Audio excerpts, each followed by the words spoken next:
Welcome to my YouTube channel and in today's video हम पढ़ने वाले हैं क्लास 9th का द फ्रेंच रेवोल्यूशन का नेक्स्ट पार्ट। लास्ट टाइम हमने पढ़ा था introduction part of this chapter class 9th का द फ्रेंच रेवोल्यूशन। हमने इसका इंट्रो पार्ट ले चुके हैं और इंट्रो पार्ट में हमने देखा था कि एक 14 जुलाई 1789 को एक आउटब्रेक ऑफ रेवोल्यूशन हुआ था और उसमें उन्होंने बेस्टाइल फोर्ट को उन्होंने पूरा तहस नहस उसको पूरा डिमोलिश कर दिया था और वहाँ के कमांडर सभी को मार डाला था और जो रिमेन्स बचे थे फोर्ट के उन्हें एज अ मेमोरी अपने पास रखा था।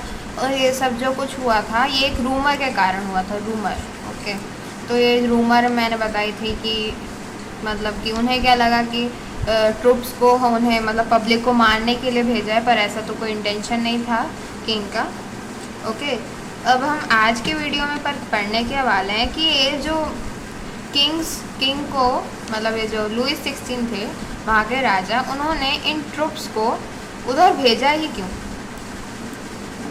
कंट्रोल करने के लिए। मैंने लास्ट वीडियो में आपको बताया था पब्लिक को कंट्रोल करने के लिए, पर पब्लिक ऐसा कर क्या रही थी कि उसे कंट्रोल करना पड़ा, है ना। ये भी एक क्वेश्चन है कि पब्लिक ने ऐसा किया क्या कि लुईस 16 को ट्रुप्स को भेजना पड़ा, है ना। तो ये जो रीज़न था वो रीज़न हम आगे पढ़ने वाले हैं और वो ये सब कुछ जो होगा आगे, है ना, ये पूरा फ्रेंच रेवोल्यूशन में जो कुछ भी होने वाला है उसका जो बेस होगा वो उसकी सोसाइटी होगी, फ्रेंच सोसाइटी। और उसका एक बड़ा रीज़न वहाँ का राजा लुईस 16, ये वहाँ का एक बड़ा सा रीज़न होगा, एक बहुत मेजर रीज़न होगा कि ये जो पूरा सोसाइटी में पूरा रेवोल्यूशन आता है ये दो चीज़ों के कारण आता है, लुईस 16 और वहाँ की जो सोसाइटी में डिस्क्रिमिनेशन हो रहा था उसके कारण। ओके, तो अभी हम इस वीडियो में ये पढ़ेंगे कि राजा और रानी के बारे में, वहाँ के राजा और रानी के बारे में पढ़ेंगे और वहाँ पे जो सोसाइटी थी फ्यूडल सोसाइटी उसके बारे में पढ़ेंगे। ओके, तो पहले पढ़ते हैं राजा और रानी के बारे में।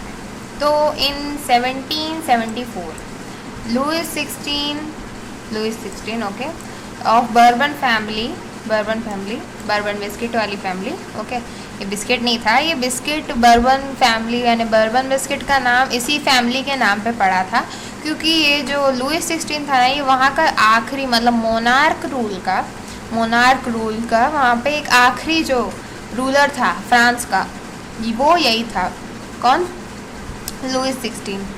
ओके, तो इन्हें 1774 में असेंड किया गया ऑन द थ्रोन और he become the king of France. Okay, he married Austrian princess Maria Antoinette. Okay, उन्होंने वहाँ ऑस्ट्रिया की प्रिंसेस मरिया एंटोनेट से उन्होंने शादी कर ली और जब उन्होंने शादी की थी मतलब लुईस 16 ने, तब उनकी उम्र थी 20 ईयर्स। ओके, तो उन्होंने जब शादी कर ली तो उन्होंने वहाँ कहाँ की रानी से शादी की? ऑस्ट्रिया।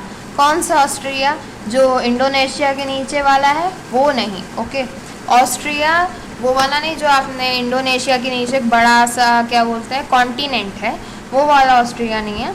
ये एक ऑस्ट्रिया है यूरोपियन कंट्रीज़ में एक और जो यूरोपियन कंट्रीज़ का इतना बड़ा ग्रुप है ना, उस ग्रुप में एक कंट्री है ऑस्ट्रिया। तो वहाँ की जो प्रिंसेस थी ऑस्ट्रिया की प्रिंसेस वो थी मरिया एंटोनेट और उन्होंने उससे शादी कर ली।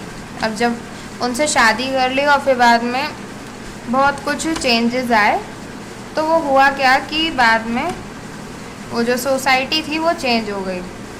मतलब तब वो सोसाइटी में बहुत से चेंजेस आए थे कि फ्यूडल सोसाइटी वहाँ पे थी, ओल्ड रिजाइन चल रहा था 1789 तक, जब तक सोसाइटी में क्या बोलना चाहिए कोई चेंज नहीं आया था, रेवोल्यूशन नहीं आया था, तब तक था ओल्ड रिजाइम 1789 तक। क्योंकि 1789 में बेस्टाइल फोर्ट वाला जो इंट्रो पार्ट में हमने देखा बेस्टाइल फोर्ट वाला इंसिडेंट हो गया था। ओके, तो ओल्ड रिजाइम कौन सा पीरियड था? 1789 से बिफोर, यानी 1789 से पहले का जो साल चले आ रहे थे वो सभी सालों को एज अ ओल्ड रिजाइम उनका एक ग्रुप लिया जाता है। ओके, तो जो ओल्ड रिजाइम था वहाँ पे जो सोसाइटी थी उसे टाइटल दिया गया था फ्यूडल सोसाइटी। ओके, तो फ्यूडल सोसाइटी में फ्रांस में उन्होंने तीन स्टेट्स में पब्लिक या सोसाइटी को डिवाइड किया था। ओके, तो वो सोसाइटी में 3 स्टेट्स थे, एक था फर्स्ट स्टेट, एक था सेकंड और एक था थर्ड। ओके, तो जैसे हमारे इंडिया की अगर हमने एंशिएंट हिस्ट्री पढ़ी हो आपने 8th क्लास तक जो आपने पढ़ी है, उसमें हमने देखा होगा कि इंडिया की जो पूरी हिस्ट्री थी वो पूरे मतलब हिस्ट्री की जो सोसाइटी थी उसे हमने 4 वर्णों में 4 वर्णास में हमने डिवाइड किया था। वो कौन से वर्णा थे वो आप मुझे कमेंट बॉक्स में लिख के बताएंगे। ओके, तो वो 4 वर्णास में भी वैसे ही जैसे हमारे 4 वर्णास थे, यहाँ पे वो 4 वर्णास को 3 वर्णों में उन्होंने एज अ स्टेट डिवाइड किया था। ओके, तो division of French society during 18th century है ये। तो फर्स्ट स्टेट यानी सबसे ऊपर होते थे क्लर्गी। क्लर्गी कौन? क्लर्गी वो लोग जो चर्च में जैसे ढेर सारी सेरेमनीज वगैरह कराते हैं, वो हमारे इंडिया का फर्स्ट स्टेट था, यानी फर्स्ट जो सबसे ऊपर आता था वो यही था। ओके, वो कौन था? क्लर्गी। हमारे फ्रांस में जो था, फ्रांस में उसको क्लर्गी बोलते थे। और सेकंड आ जाता था नोबेलिटी। इनको दोनों को एक साथ ही मतलब एज अ यूनिटी थी दोनों ग्रुप्स में, फर्स्ट और सेकंड स्टेट में यूनिटी थी, क्योंकि ये लोग बहुत ऊपर वाले मतलब ऊपर कास्ट के लोग होते थे और ये जो थर्ड वाले थे बहुत नीचे वाले होते थे। ओके, तो जो सेकंड स्टेट था नोबेलिटी, नोबेलिटी में कौन लोग आते थे? जो राजा महाराजा या राजा महाराजा से रिलेशनशिप रखने वाले जो लोग होते थे और जो बहुत पैसे वाले होते थे वो आ जाते थे नोबेलिटी में। ओके, ये नोबेलिटी हो गई। और जो हमारा लास्ट का जो ये थर्ड स्टेट बचा, थर्ड स्टेट, तो ये थर्ड स्टेट में कौन लोग आ जाते थे? जो बाकी के बच्चे कुछ होते थे, जैसे big businessman's, court officials, lawyer, administrative officials etcetera. आप सोच रहे होंगे कि मैम आपने थर्ड स्टेट में भी 3 बॉक्सेस क्यों बनाए? क्योंकि थर्ड स्टेट में भी ना तीन टाइप के लोग रहते थे। वो होते थे थर्ड स्टेट में जो ऊपर स्ट्रेटा होता था, थर्ड स्टेट में भी जो थोड़े ठीक ठाक लोग थे जिनके पास थोड़ा पैसा था, वो लोग होते थे big businessman's, court officials, lawyers, administrative officials and etcetera. Okay, ये लोग आ जाते थे थर्ड स्टेट में, पर ऊपर थे थोड़े, मतलब इनके पास थोड़ा पैसा था। ओके, पर और ये जो थर्ड स्टेट में मिडल वाले जो लोग थे वो थे स्मॉल फार्मर्स और आर्टिशन। ओके, स्मॉल फार्मर्स और आर्टिशन जो होते थे वो क्या होते थे? वो बीच के लोग थे, मतलब इनके ये इतना कमा लेते थे कि अपना घर चला सके और अच्छे से खा पी सकें। ओके, पर ये जो नीचे वाले जो हो जाते थे वेरी स्मॉल फार्मर्स, लेबर्स और सर्वेंट्स, ये होते थे सबसे नीचे वाले। ओके, ये मतलब इनके पास बहुत कम इनकी इनकम होती थी और इनसे बहुत काम कराया जाता था। ठीक है, तो ये हमने देख ली, ये 3 स्टेट्स होती थी। बट ये जो फर्स्ट और सेकंड स्टेट थी, first states and second state, इन्हें बाय बर्थ कुछ प्रिविलेजेस मिले थे। They enjoy some privileges so on their birth, by their birth, on the basis of their birth we can say, उनके जन्म से ही उन्हें कुछ प्रिविलेजेस या कुछ अधिकार और मिल जाते थे, जिससे उनकी लाइफ और आसान हो जाती थी और उनको मतलब बहुत अच्छा सा मतलब वो खा पी सकते थे और उनको पैसा भी नहीं देना होता, तो उनका पैसा वेस्ट नहीं होता था कहीं। तो इनको एक प्रिविलेज क्या मिला था कि एक्सेम्पशन फ्रॉम टैक्स पेइंग, ये इन्हें टैक्स नहीं पे करना होता था। कौन? ये फर्स्ट स्टेट और सेकंड स्टेट। ओके, इन दोनों को टैक्स नहीं देना होता था। ओके, और थर्ड स्टेट जो था वर ऑब्लाइज्ड टू पे टैक्स, बस यही जो अपना थर्ड स्टेट था इसी को टैक्स देना पड़ता था। ओके, टैक्स पे बाय थर्ड स्टेट आर, ये जो थर्ड स्टेट थे इन्हें भी 2 टाइप के टैक्स देने पड़ते थे। तो वो कौन से टैक्स थे? एक था थेथ्स। तो थेथ्स कौन सा था?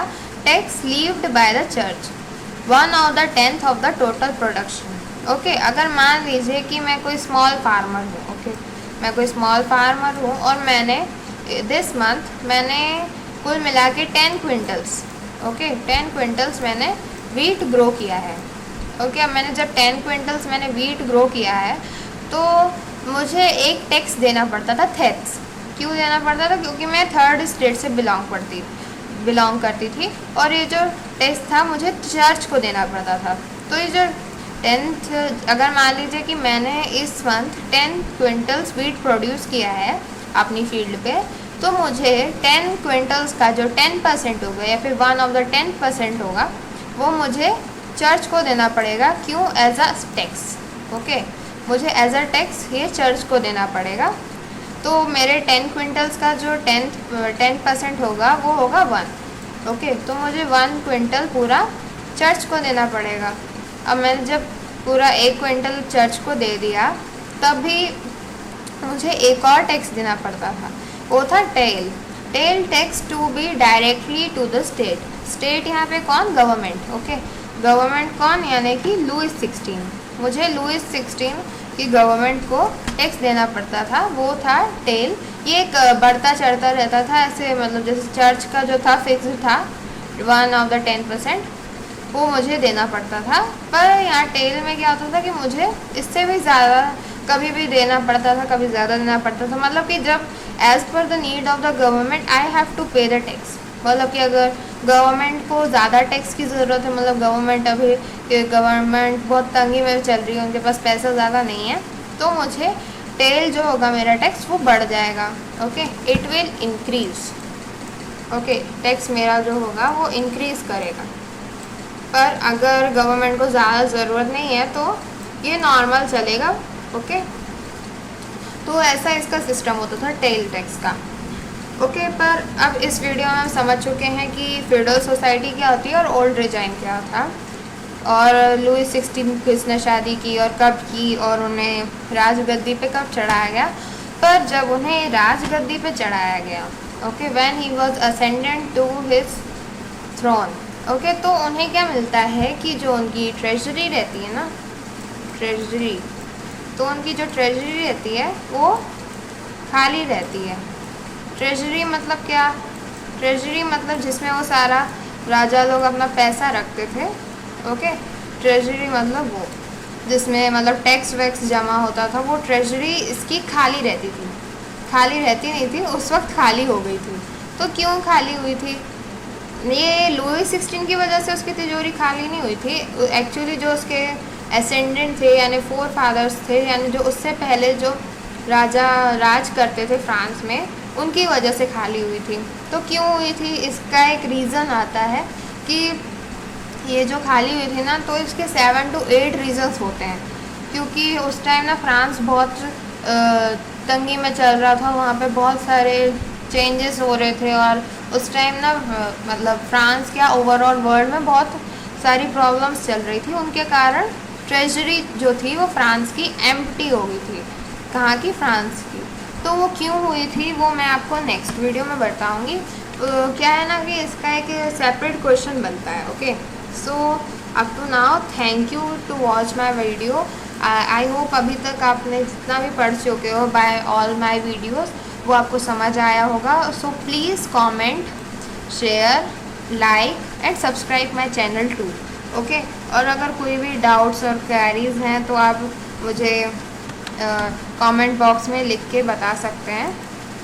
Okay, I hope you have understand all the concept. So thank you so much.